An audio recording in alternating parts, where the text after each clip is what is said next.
पहले परिचय करा दूं सबका, ताकि आपको सवाल पूछने में आसानी हो जाएगी। मैं इस फिल्म का डायरेक्टर और राइटर हूँ।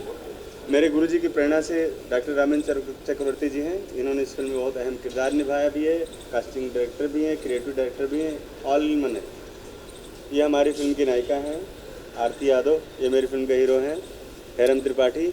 रोनो पढ़ाई वाला है वो, उसने बहुत दमदार किरदार किया है। और आपने इस पूरी फैमिली, जो हमारी फिल्म है गजनबी की फैमिली का मेन लीड किरदार आपने किया है। आपका नाम है श्री दीपक सुठा जी, और हमारे साथ गेस्ट अपीयरेंस में मनीष चौधरी जी हैं गुड़गांव से। अब आप किससे सवाल करना चाहें बताएं। सर, सबसे पहले as a captain of the ship क्या कहना चाहेंगे, किस तरह की फिल्म होगी ये? मेरे ख्याल से गजनबी जो फिल्म आज मेरी पूरे देश में रिलीज हुई है, ये एक अलग तरह की फिल्म है। और इस फिल्म में अगर कोई यूएसपी की जैसे आप बात करें कि यूएसपी क्या होगी, तो मुझे लगता है इस फिल्म का कंटेंट ही सबसे बड़ा इसकी यूएसपी है। जो दर्शक कंटेंट देखना चाहते हैं, जो अच्छा सब्जेक्ट देखना चाहते हैं, जो नया सब्जेक्ट देखना चाहते हैं, मेरे ख्याल से उनके लिए बहुत बड़ा मसाला होगा, और उनको लगेगा कि उन्होंने जो सोचा था उससे आगे उनको कुछ मिला इस फिल्म में। और स्टारकास्ट के बारे में क्या कहना चाहेंगे एज ए डायरेक्टर, कैसा एक्सपीरियंस रहा आपका? बहुत अच्छा एक्सपीरियंस था, और चूँकि हम लोग काफ़ी सालों से एक दूसरे को जानते भी थे, उसके बाद भी हम लोगों ने जो ऑन स्क्रीन जब स्क्रीन शेयर किया, तो बहुत सारी चीज़ें होती हैं ना आपस में कि मिक्सअप होने का 1-2 दिन का टाइम लगता है। एक दो दिन के अंदर ही हम लोगों ने इतना अच्छा बॉन्डिंग की अपनी, और एक अच्छे पर्टिकुलर जगह में अच्छे लोकेशन पे हम लोगों ने फिल्म को शूट किया। और ये मुझे पहली बार ऐसा लगा, मेरी 17वीं फिल्म है, लेकिन मुझे पहली बार ऐसा लगा कि मैं फिल्म नहीं बना रहा हूँ जबकि अपने फैमिली के साथ हूँ। मतलब एक डायरेक्टर जो कूल माइंड होकर के सिर्फ अपने काम पर जो फोकस करेगा, उस तरीके से मैंने फिल्म को बनाया है। मेरे पर एक्स्ट्रा कोई बर्डन नहीं आया, क्योंकि सारे आर्टिस्ट मेरे साथ जो स्टार कास्ट थी बहुत कोऑपरेटिव थी, और उन्होंने मेरे साथ बहुत ही दिल से काम किया। एक्टर्स से जानना चाहूँगा कि आप लोगों का एक्सपीरियंस कैसा रहा, और फाइनली अब रिलीज हो गई है फिल्म, कैसा रिस्पांस मिल रहा है, क्या कॉम्प्लीमेंट्री मिल रहा है? सच बताऊं तो रिस्पांस उम्मीद से भी बेटर है। और रहा सर के साथ काम करने का, तो हम जान पहचान हमारा बहुत पहले से था, लेकिन इस फिल्म के ज़रिए मुझे पता चला कि जितने अच्छे ये दिखते हैं उससे अच्छे एक टेक्नीशियन है, डायरेक्टर है और राइटर है, जिन्होंने इस तरह से फिल्म। सबसे बड़ी बात, जब एक डायरेक्टर के ऊपर इतना ज़्यादा प्रेशर, खुद राइटर हो, खुद प्रोड्यूसर हो और डायरेक्टर हो, इतना प्रेशर के बावजूद कभी मतलब पता ही नहीं चला कि ये हम सेट पे हैं, हम काम कर रहे हैं। फैमिली की तरह काम हुआ, एंजॉय, मज़ा आया। मतलब मेरा एक्सपीरियंस काफ़ी अच्छा रहा सर के साथ काम करके। मुझे तो पहले लगा कि थोड़े स्ट्रिक्ट होंगे, ये होंगे, लेकिन जिस तरीके से उन्होंने उस माहौल में घुल के हम लोग को एकदम फ्री कर दिया था, और उस फ्री के अकॉर्डिंग हमने कितना अच्छा काम किया। अभी तो देखने के बाद पता चलेगा कैसा काम किया, लेकिन जितनी चीज़ें थी एज एन एक्ट्रेस हमें निकालना चाहिए। सर ने बहुत सपोर्ट किया और उन्होंने निकाला। देखते हैं क्या होता है।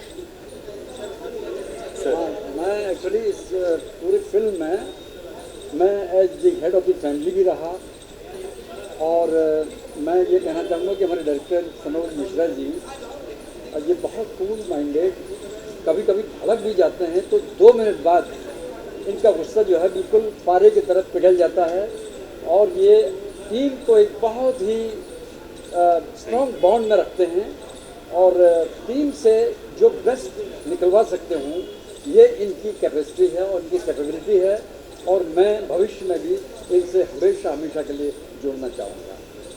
सर, आप क्या कहना चाहेंगे इस किरदार के बारे में? मैं तो शुभकामनाएं करता हूँ। मैं तो दोस्त हूँ इनका, सनोज मिश्रा जी का। आगे हम यूरोप में शूटिंग करने वाले हैं जी, मैं इनके साथ जुड़ा हूँ इसी लाइन में, डायरेक्शन। गुरु जी के बारे में पूछे। हाँ, बेसिकली मैं ये कहना चाहता हूँ कि इंडस्ट्री में भी आप लोगों ने देखा कि रीमेक पर रीमेक हुआ जा रहा है। लोगों के पास कहानियाँ ही नहीं है, लेकिन एक सनोज मिश्रा जी थे जिन्होंने कहा कि नहीं, कहानियाँ तो हम लोगों के पास है, लोग उनकी तरफ देखते ही नहीं हैं।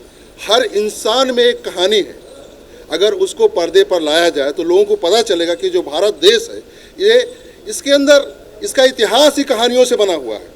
जैसे कि हमारे देश में क्या नहीं है। अभी एक पठान आई थी, बस वो चली। बाकी अभी आप लोगों ने देखा कि सेल्फी, वो भी रीमेक, उससे पहले आपने देखा फिर रीमेक पर रीमेक। लेकिन एक सनोज मिश्रा जी हैं जो ओरिजिनल कंटेंट पर काम करते हैं, वो उन विषयों को चुनते हैं जिनको समाज ने दरकिनार कर दिया या इतिहास के पन्नों पर वो कहीं न कहीं गुम हो गए हैं। वो त्रासदियों को बाहर निकालने की कोशिश कर रहे हैं, जिससे कि आम जनता को पता चले कि हमारे देश के इतिहास के पन्नों पर क्या क्या हुआ है और किस प्रकार से हमारे देश के उन नायकों को रक्त रंजित कर दिया गया है और फिर वो इतिहास के पन्नों पर खो गए।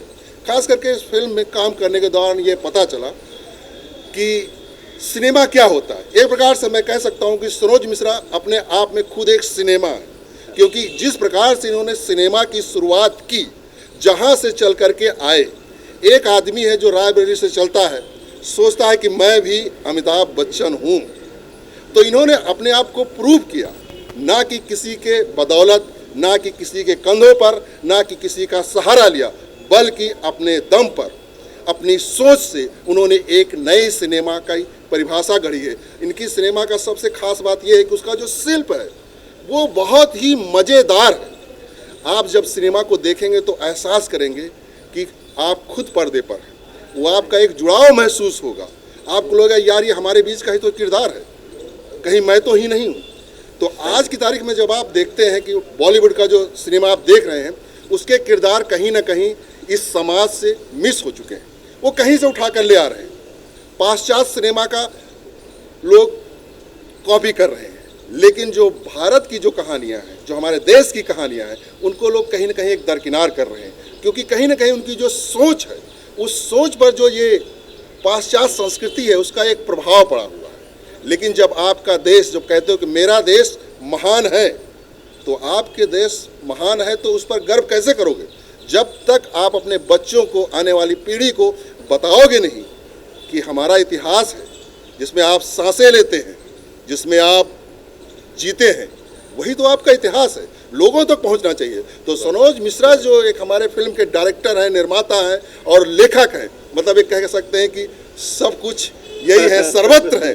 हम सब उस नाव पर बैठे हुए हैं जिसकी कमान सरोज मिश्रा के हाथों में। Thank you so much, thank you so much, thank you. किस तरह का रिस्पांस मिल रहा है फिल्म रिलीज हो गई है? मुझे अभी तक, जहाँ तक जो पहला शो चला है वहाँ से अभी इंटरवल के बाद मुझे बहुत सारे फ़ोन आए। फ़ोन इतने ज़्यादा आ गए क्योंकि CPCI सर्किट में जो फिल्म का जो उठान हुआ है उसमें मुझे बहुत सारा लोगों का अच्छा रिस्पांस मिला और मैं इतना शॉक्ड हो गया, मैं खुद नहीं सोच पा रहा हूँ कि ये इतना अच्छा कैसे हो गया। मतलब चूँकि मैं हमेशा अपनी चीज़ों को अंडर एस्टिमेट करता हूँ। लोग मुझे इस बारे में बुरा बोलते हैं कि आप अपने आप को अंडर एस्टिमेट मत करो, लेकिन मुझे लगता है कि मैं करता हूँ। और मुझे लगा कि मेरी फिल्म शायद पता नहीं क्या हो क्या ना हो, बहुत सारी चीज़ें 4-5 दिन से दिमाग में चल रही थी, लेकिन दोपहर में जिस तरह से रिस्पांस आना शुरू हुआ है, जिस तरह से लोगों के 12 बजे के शो के बाद जो मुझे लोगों के कॉल्स आए और जो पब्लिक जिस तरह से लोग जा रही है एक दूसरे से, जो पब्लिक माउथ पब्लिसिटी हो रही है, तो मुझे लग रहा है कि मैंने जो सोचा था शायद मैं उससे कहीं आगे हूँ। और सब मीडिया भाइयों का, मेरे कलाकारों का, मेरे गुरुजी का, मेरे बड़े भाई का, मेरे बड़े भैया चौधरी जी का, सबका बहुत बहुत आशीर्वाद है मेरे ऊपर।